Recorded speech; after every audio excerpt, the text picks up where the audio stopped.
Magandang hapon po sa inyong lahat. Ito naman po inyong lingkod, si Ma'am Travelits TV, na nandito sa inyong harapan at wala sa inyong likuran.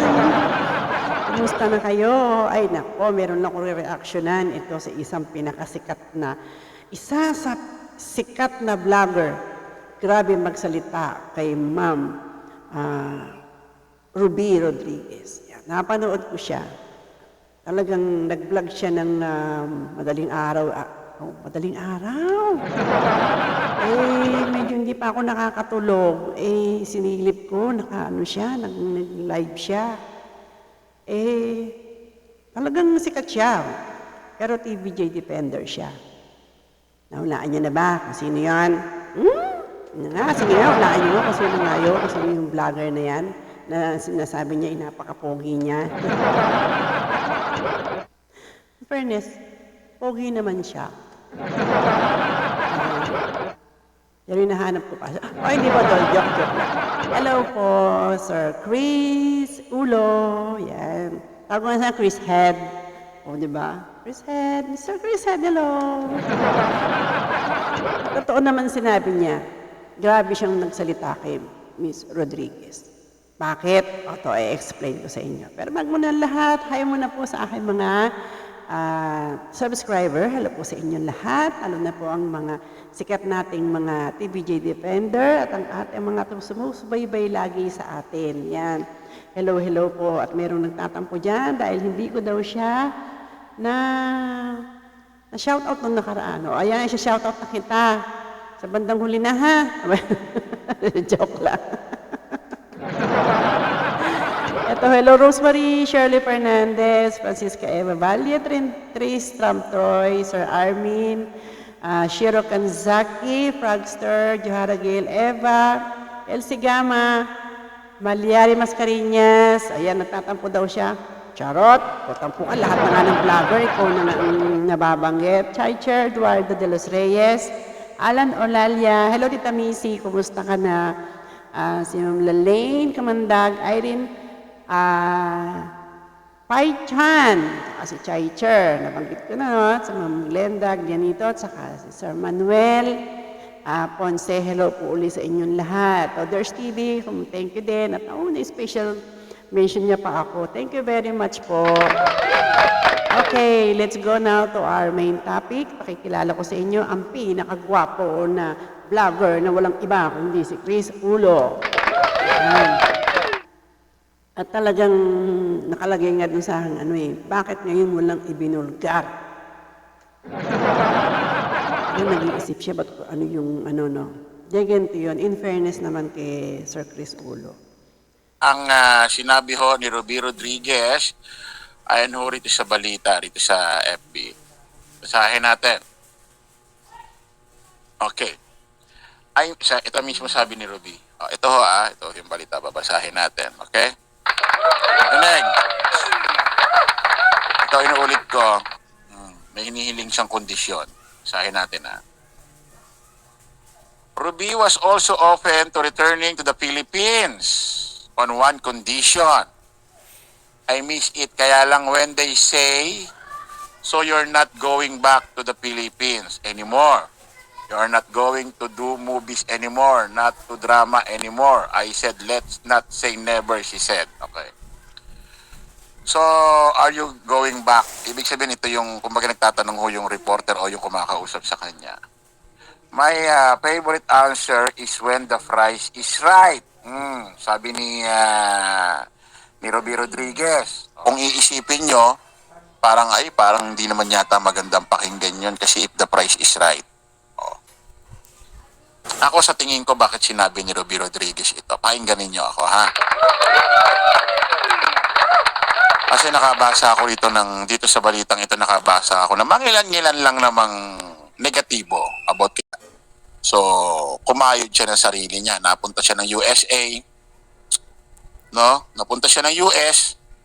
Alam nyo ba mga kababayan, si Ruby Rodriguez, hindi siya po pwede siguro bumalik basta-basta sa Pilipinas. Bumalik sa branded na Itbulaga na yung kikitain niya rito is maliit.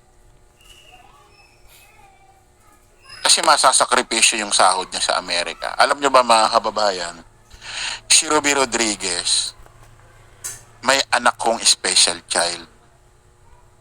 Ewan ko sino nakakaalam niyan. May anak ko siyang special child.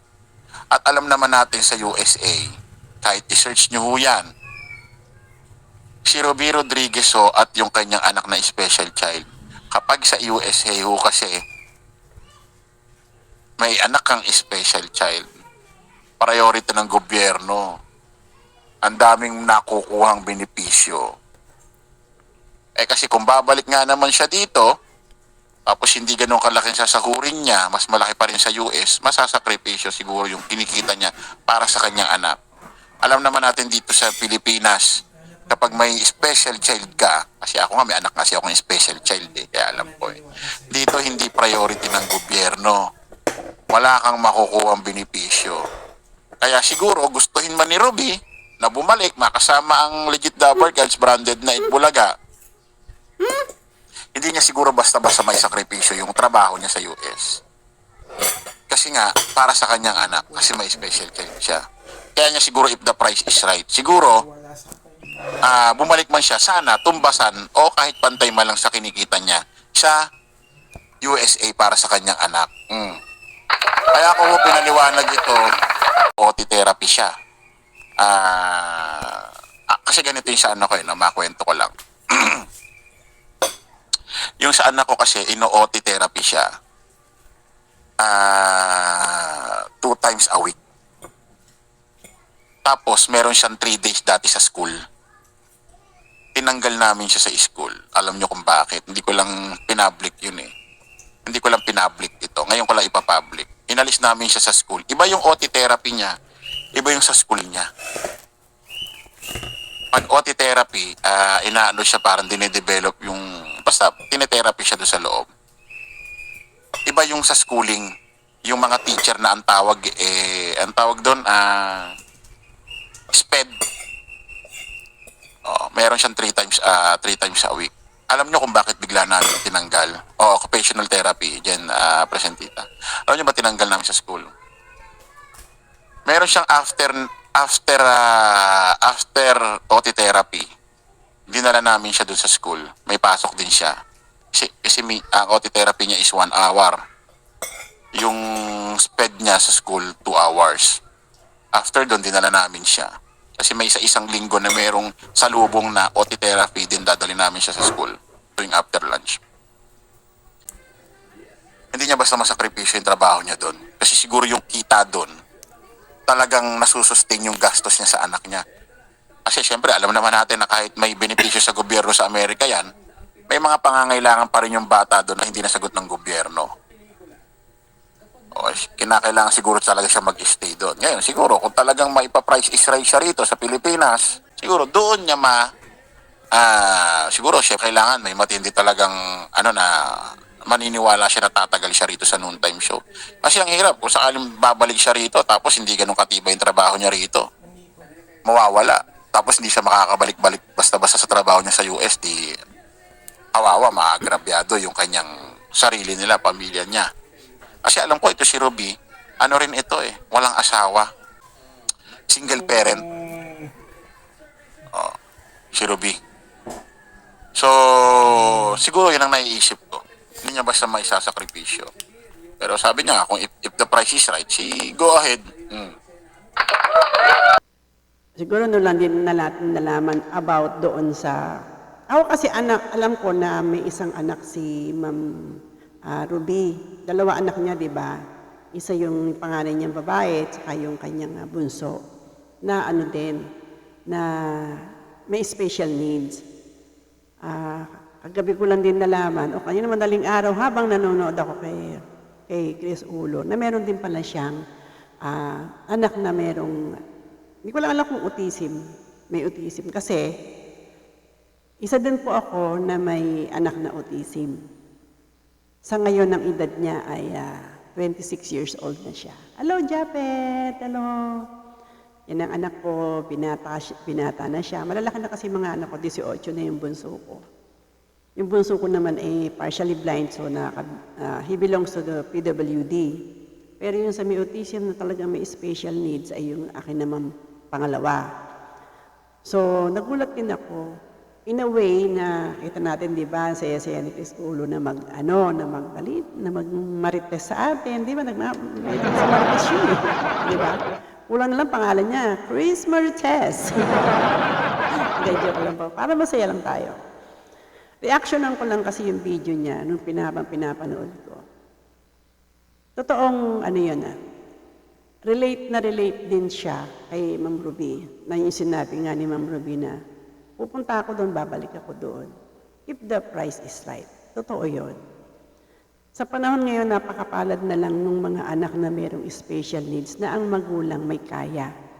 Paano katulad namin, wala namang kaming kaya na tustusan lahat. Kaya rin ako nag-abroad noon para matustusan din ang pangangailangan ng anak ko para doon sa kanyang therapy. Na kailangan mag-therapy ng 3 beses sa isang linggo na ang bayad noon pa lang ay 500 kada session, 1 oras. Yun. Nakaka-relate yan si Sir Chris Ulo. Na talagang,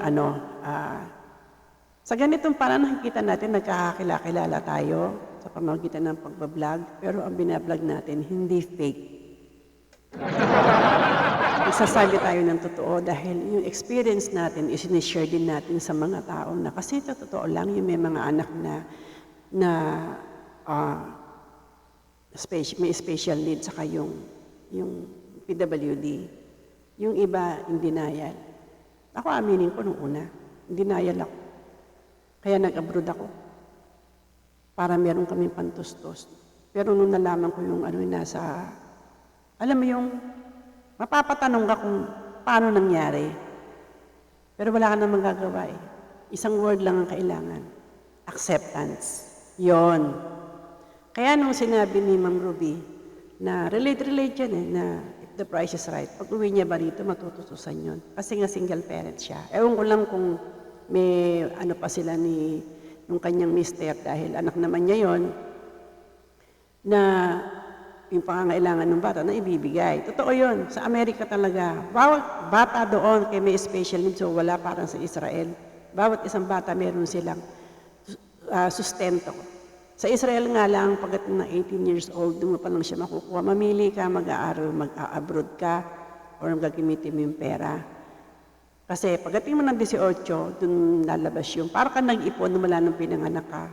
Pero bago pa mapasayo yun, mag-aarmy ka. Kaya lahat sila doon sundalo.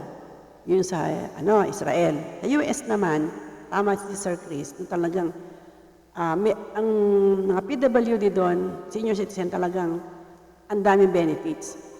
Dito wala. Kung hindi ka pa makikibalita at makikichismis at makikimarites dyan sa barangay o sa munisipyo, may magsasabi sa'yo na mayroong ayuda na ganitong worth it. Hindi yung pa malalaman agad. At kailangan pa na ikaw ay mahirap. Narinig nyo? Kailangan mahirap ka. Bakit Kasi may hihingi ka pa ng indigent na form sa barangay na talagang indigent ka. Pero PWD ang anak mo. Paano kung may kaya ka? Sabihin, wala kang karapatan kahit na meron kang anak na PWD. Di ba? Parang senior. Kahit pag mayaman ka, hindi ka pwedeng tumanggap ng ayuda. Senior ka. Sakit, di ba? Kung di ka pa nakimarites, sasabihin, meron doon 500. Alam ko, mag-1,000 na, pero ngayon 500. Buti nga naging 500, dati nga 300 eh. Yung sabihin hindi, siya nakaka-relate. Dahil ako, kita ko yan, di pa ako senior, meron nabutan 300, pero pala 500 na. Buti nga ngayon, nakatanggap na ako ng 500, dahil senior na ako. Kung hindi pa ako nakimarites, hindi ko malalaman na kasama pala ako sa mabibigyan ng 500. Buti na lang, marites ako. Diba? Naka-500 ako. Pero ang alam ko, next year, 1,000 na. Kaya nga kumukuha ng pondo si Pangulong PBBM na magdagdag ng pondo para sa mga senior citizen. Kaya tayo dun sa senior citizen. Doon tayo sa PWD, balik tayo dun sa ano. Ano ang connect? Dahil dito sa atin, wala. Hindi ka makakatanggap ng ayuda kapag hindi ka pa talaga, hindi mo malalaman na meron palang ibibigay. Mula 8, hindi ko pa nireport yung anak ko ng 18 years old na PWD, hindi rin kami mabibigyan. Nireport ko lang. Sabi ko, meron po akong anak na isa pa, 2 po yan. Ganun po ba? At bago ko pa nakuha yun, 2 araw, pila pa kami sa initan para mai-submit ang mga papers, yung na talagang PWD sila. Kung bedridden, hindi. Kailangan isama mo sila para makita sila at i-interviewin pa sila. Ganon dito sa atin sa Pilipinas. Dapat na sino may special needs, sila dapat ang priority. Kasi hanggang pagtanda at paglaki niyan, hindi naman sila makakapaghanap buhay eh. Sa totoo lang, wala silang Kaya yung iniisip ko talaga noon pa. Paano kapag namatay kaming magulang, lalo na ngayon patanda na, araw-araw tumatanda tayo ng isang araw. Ano na mangyayari sa mga anak natin na mayroong anak na ganun? Pagka ba namatay tayo, hindi ka mag-anak, hindi naman kukupkupin yan. Kung yung matino nga, hindi naman kukupkupin, yung pa kayo may diferensya. Meron kung lahat ng kapatid natin, mababait, mga kapatid nyo, mga magulang nyo, kamag-anak nyo. Swerte. Ako medyo swerte pa ako dahil mabait ang ate ko. Hello ate. Meron akong ate dyan na laging tumutulong. Kahit sermonan ako noon. Kahit na, basta, mabait ang ate ko. Ate Leti. Atong Leti Langit, hello. Paano yun? Tulad namin. Yung sinasabi ni Chris Ulo na, oo nga no, gumagastos. Kaya kung hindi ka kakayod, paano na lang? Kaya nung nag-abroad ako nun, kailangan matustusan mo yun, tuturuan yun, i-therapy yun. My God, ang hirap. Ang hirap. Sobrang hirap. Yung magkaroon ka ng konting problema, minsan kala mo hindi mo nakakayan. Tapos magkakaroon ka pa ng anak na hindi mo naman pwedeng questionin si Lord na bakit gano'n? Hindi mo naman pwedeng sabihin na bakit ako? Hindi ka naman pwedeng magtanong na bakit hindi sa kapitbahay namin? Bakit nasa akin yung bata? Ang nangyari na lang, inisip ko, na sinabi niya sa akin ng may psychiatrist doon na, kaya nasa iyo yung anak mo kasi mahaba ang pasensya mo. Naiiyak ako.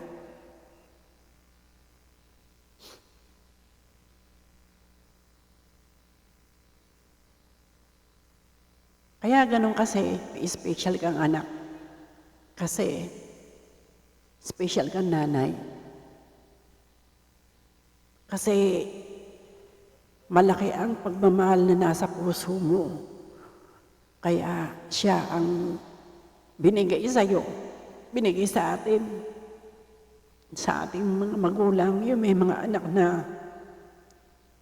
na special child. Dahil kita ni Lord siguro na inanggap natin yung mga anak natin. Tinanggap natin yung mga anak natin na buong buo. Pero kailangan lang natin gawin natin ng paraan para maibuhay natin sila ng regular na tao. Na maging normal sila. Kung meron man ang bubuli sa kanila, wala na tayong magagawa dahil may mga taong hindi naiintindihan. Naiintindihan kung ano yung kalagayan natin at saka anong anak natin. Pero believe pa rin ako kay Ma'am Ruby dahil kinaya niya, kahit na ganun yung anak niya, naghanap siya ng paraan. Nagtatrabaho siya sa US na medyo maganda yung hanap buhay niya ngayon.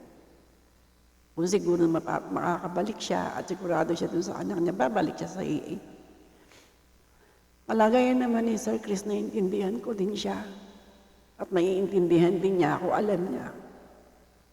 Kung sa tatay, sa ama ng tahanan, na sila yun sumusuporta pagdating sa pangangailangan, ganyan.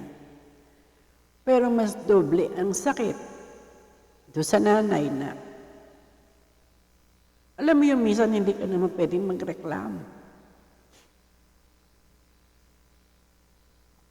Hindi ka pwedeng magdumaing, hindi ka pwedeng magalit, hindi ka pwedeng magsabi ng Pagod na ako. Lalo na kapag yung anak mo. Napalaki mo ng maayos, saka mabait.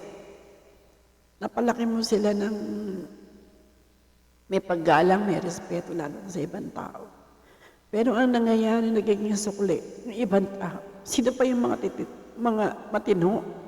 Sino pa yung mga normal na sinasabi? Sila yung unang nananakit. Ako marami na nagdaanan. Mula nung elementary sila, hanggat maaari huwag silang mawawala sa paningin ko. Hanggat maaari ayoko na mawala sila dito sa bahay. Hanggat maaari ikulong ko na lang sila, itali ko sila para hindi sila mawala sa paningin ko. Kasi ang sakit sa pakiramdam bilang isang ina.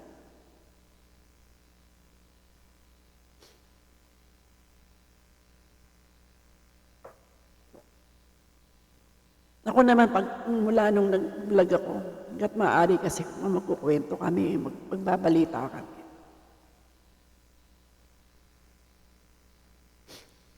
Yung kasama kami doon sa kwento. Hindi kami magkukwento ng imbento. Kasi pag inulit mo yun, hindi mo na matatandaan. Pero kapag yung experience namin, isinishare namin sa inyo, alam ko may nakaka-relate. Lalo na yung mga magulang. Mga magulang na may anak din na special. Sabi nga ng teacher niya, mas daig pa kayo ng may anak na special kasi mas masarap silang kausap.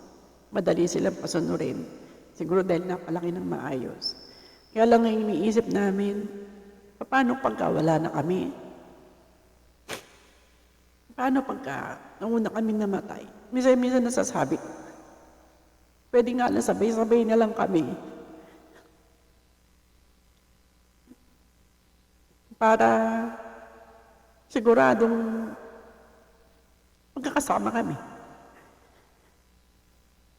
Na hindi ka nag-iisip lalo ng 3 linggo nakaraan. Nagkaroon ako ng trangkaso, masakit ulo ko, sipon, ubo. Nagkaroon ako ng problema sa balikat ko, nirarayuman ako. Hindi ko maitaas yung kanang kamay ko. Alam mo yun, bigla mong iisipin na, paano pagka nawala ako? Yun ng ilang araw lang, linggo lang ako hindi makapagtrabaho. Hindi mo na alam anong gagawin mo. Paano pa kung nawala ka? Ay mga magulang na mayroong special chat. Ang hirap, di ba? Ang hirap. Kaso, wala naman tayong sisi, wala tayong tatanungin kung bakit ganun. Kasi yun yung buhay na binigay sa atin. Yun nga, sabi nga nung isa sa psychiatrist na pinagpatinginanan namin, kasi yung mga yan, yung mga nagte-therapist, yung mga psychologist din yung mga yan. Na pagka pinapa-therapy ko yung anak ko nun, isang oras, 45 minutes sa anak ko, 15 minutes sa akin. Kaya, may natutuhan din ako doon na lumaki yung pagmamahal, tumaas yung respeto, tanggap lahat, buo yung suporta. Yung pasensya, sobra, taas. Sobra yung pasensya. Kaya pasensya na kayo Kaya yung napagtanto ko na niisip ko pa, paano kaya pag wala na kami? Lalo na senior na. Wala naman din kayo makakapag-ipon. Kaya yung sinabi ni Chris Ulo na, tama yun, bata pa naman sila parang sa katulad namin na senior na. Pero mabait pa rin ang Panginoon Diyos dahil sala naman ang hiniling ko, huwag kami magkasakit ng malala, Sabaybayan ko pa yung mga anak ko kasama ko.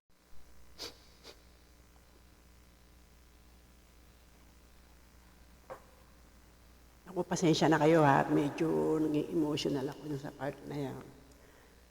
Ang sa akin lang naman, sana, lalo na yung mga magulang na mayroong special child. Pilitin natin na may, alam mo yun, yung suporta may ibigay natin sa mga bata. Ibigay natin ang mga pangangailangan nila, kung kakayanin.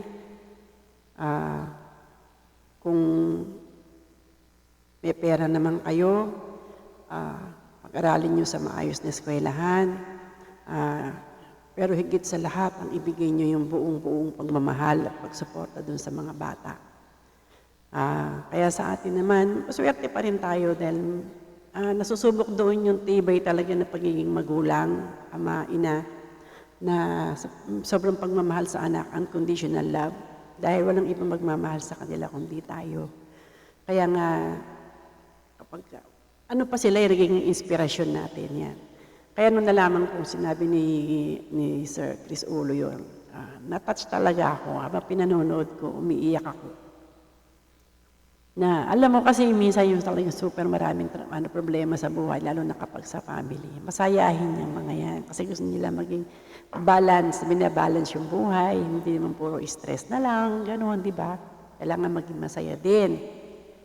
Ngayon, kung halimbawa na talaga nandun na yun na yung buhay natin, pakamahalin na lang natin yung mga anak. May papayo ko na lang, tibayan pa natin ang loob natin. O naman, nadaanan ko na yan. Pero hanggang ngayon, dala-dala ko pa din siya. Pero pinipilit natin maging normal ang buhay natin. Ay, naku. Okay lang talaga ang buhay. Wala tayong magagawa. So, ang ganda na lang aking may paglilingkod sa inyo. At pasensya lang, yun na lang ako at medyo naging emotional ako. Lalo na yung kay Mr. Ruby. Sino-sino ba mga artista ngayon na mayroong mga anak na may special, katulad niyan, sinabi siya na hindi Pangilinan, di ba? Anak niya si Quintin. Pagka nagtitiktok sila, di ba? Minsan nananakit pa. Naranasan ko din yun. Kaya lang talagang ganun eh. Anak natin hindi pwede patulan. Yan si Gladys Reyes, yung idol ko, yung kapatid naman niya. Tapos si Aramina, yung kapatid din niya. Saka si Andrea Del Rosario, anak naman niya. Alam natin lahat yung gano'n nila kamahal din ang kanilang mga mahal sa buhay. Kaya suportahan na lang natin sila at patuloy lang tayo sa pamumuhay natin dito sa mundo. Sa mundo lang yan, pagka panandalian lang yan. Pero hanggat nandito tayo at naglalakbay tayo, kung ano yung kaya natin i-share, maitulong, gawin natin. Lalo sa mga nakikinig sa atin, talagang interesado sila. At may natututuhan sa ginagawa namin pagbablog sa inyo na sinasabi namin yung aming mag-experience. Okay po, hanggang dyan po aking may paglilingkod at maraming salamat po at thank you din sa iyo, Chris Ulo, dahil na-share mo yung, at ikaw ngayon ang aking naging content. Thank you very much. God bless po, lalo na po sa mga anak sa mga anak at mga magulang na, lalo sa mga magulang na may anak na mga special needs, sana ay mas mahalin pa natin ang ating mga anak. Yung mga anak natin yung nakakaintindihan, naiintindihan nila yan. May time talagang parang antinutino nila. Matino yung mga yan. Kasi dun sa iba na pinanganak na buo, normal, minsan mas mabigat ang problema binibigay nila. Totoo po yun. Kaya swerte pa din tayo. Kaya pakamahalin na lang natin sila.